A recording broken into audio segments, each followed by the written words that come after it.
What's up, man? Rockin' Bones. Guess I'm mostly focusing on some character art, some lettering, some graffiti type stuff.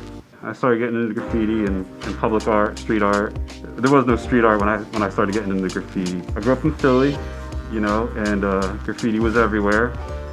We used to take recess and, you know, try to draw graffiti on a chalkboard and stuff. As I got older, you know, more into art, started taking it actually to the street and actually doing graffiti. I would say I really started writing in the 90s. And then I took a little bit of a time off, focusing on work and life and stuff. And then I kind of reinvented my graffiti as street art with the development of Rockin' Bones, which was a character that I used to do with my graffiti, and then kind of just started bringing it out on its own.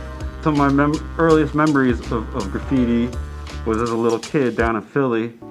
You know, we used to travel from Philly, and we used to head up to my grandparents' house, taking 95 north up along the river, and all the shelled out warehouses were just covered in graffiti. And I just remember getting so excited, seeing all this, you know, artwork everywhere on the buildings and stuff. That always stuck with me, you know, as something like, this is different, this is cool, man, this is new. And you know, that started just influencing my perspective on what art could be.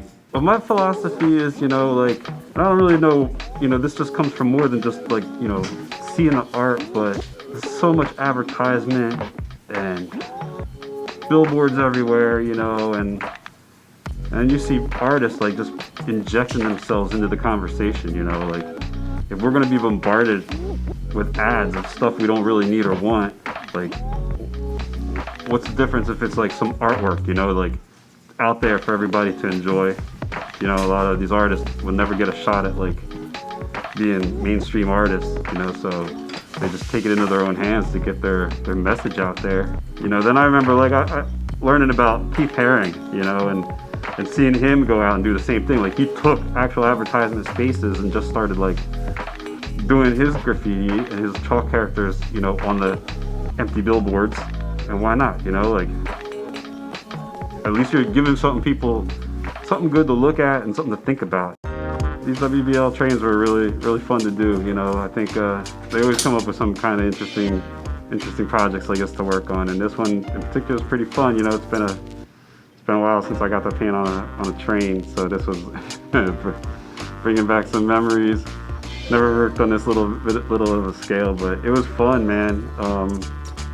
It was definitely challenging, but fun. You know, I've seen galleries full of these trains before, and I think this is a pretty awesome thing to do. You know, it's a fun project. My train in particular, I had a fun time doing it. I didn't do my character that I've been doing lately. I actually put a message out there, and I don't typically get political with my work, but I felt like given the circumstances and stuff, I think it was relevant, and just wanted to put some goodness out into the world right now.